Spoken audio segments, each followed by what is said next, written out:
सुप्रभात विद्यार्थियों। आज हम नाटक के तत्व पढ़ेंगे। सबसे पहले हम जानेंगे कथा वस्तु के बारे में। नाटक का एक महत्वपूर्ण अंग कथानक है। कथानक को ही बच्चों हम कथा वस्तु भी कहते हैं।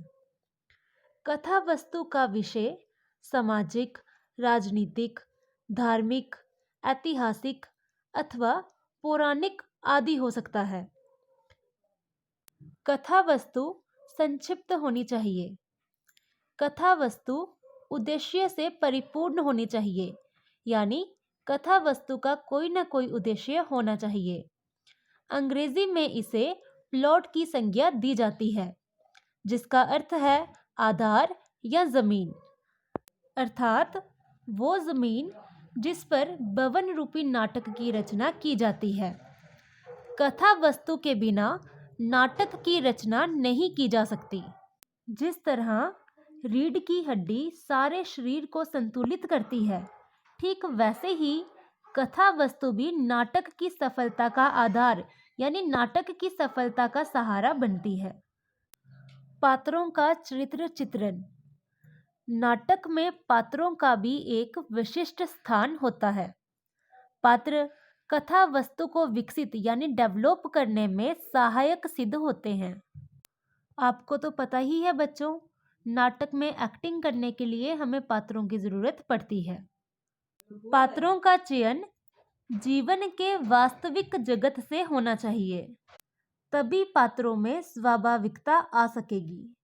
यानी बच्चों, पात्र कथा वस्तु के अनुकूल ही होने चाहिए। पात्रों के गुण, चरित्र, स्वभाव, भाषा, वेशभूषा सबका ध्यान रखना चाहिए। संवाद। संवाद को बच्चों हम अंग्रेजी में डायलॉग कहते हैं। नाटक को दृश्य काव्य माना जाता है, यानी इसमें पात्रों के साथ साथ संवाद यानी डायलॉग का भी महत्व होता है। जिस परिवेश का पात्र हो, संवाद भी उसी के अनुकूल होना चाहिए। यानी बच्चों, अगर हम नाटक में युद्ध भूमि का दृश्य दिखा रहे हैं तो डायलॉग भी युद्ध भूमि में बोले जाने वाले ही होने चाहिए। बच्चों, अगर संवाद ठीक से रंगमंच पर न बोला जाए तो ये नाटक के असफल होने का कारण भी बन सकता है। इसलिए डायलॉग का ठीक से रंगमंच पर बोला जाना बहुत जरूरी है। बच्चों, संवाद यानी डायलॉग जितने अच्छे होंगे, नाटक भी उतना ही सफल होगा। देशकाल वातावरण। नाटक में सजीवता लाने के लिए देशकाल वातावरण की योजना ठीक प्रकार से की जानी चाहिए। सजीव वातावरण दर्शकों में रोचकता और उत्सुकता स्थापित करता है। बच्चों, आज के समय में हमारे पास साधनों की कोई कमी नहीं है। अगर नाटक में शाम का समय है तो हमें रंगमंच पर दृश्य भी शाम का ही दिखाना चाहिए। अगर कोई युद्ध भूमि की घटना रंगमंच पर दिखाई जा रही है तो दृश्य भी युद्ध भूमि का ही रंगमंच पर दिखाना चाहिए। भाषा शैली। नाटक की भाषा शैली पात्र और कथा वस्तु के अनुकूल होनी चाहिए। भाषा शैली का प्रयोग पात्रों के द्वारा किया जाता है। जिस प्रकार की कथा वस्तु निर्धारित की गई है, ठीक उसी प्रकार की भाषा शैली का प्रयोग किया जाना चाहिए। यानी जिस तरह के पात्र होंगे, भाषा भी वैसी ही होनी चाहिए।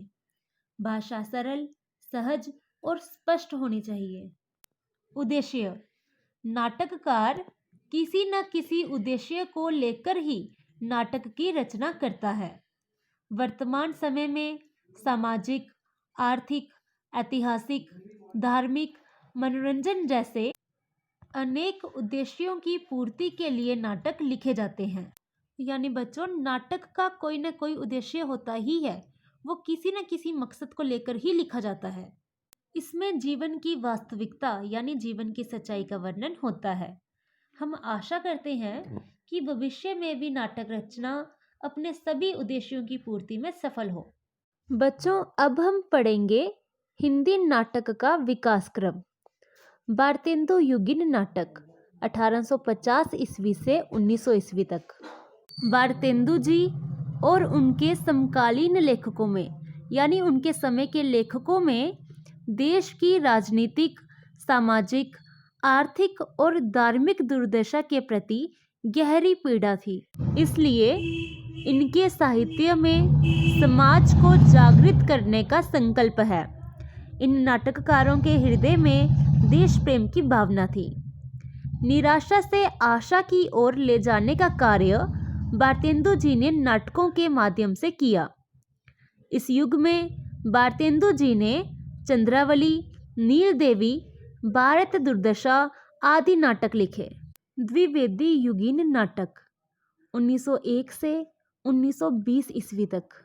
पंडित महावीर प्रसाद द्विवेदी का खड़ी बोली गद्य के विकास में अमूल्य योगदान है। इस काल में विभिन्न यानी अलग अलग भाषाओं के नाटकों का अनुवाद बड़े पैमाने पर हुआ। प्रताप नारायण जी, रामकृष्ण दास, किशोरीलाल गोस्वामी आदि द्विवेदी युग के नाटककार हैं। इस युग में माधव शुक्ल ने महाभारत और रामकृष्ण दास ने महाराणा प्रताप नाटक की रचना की।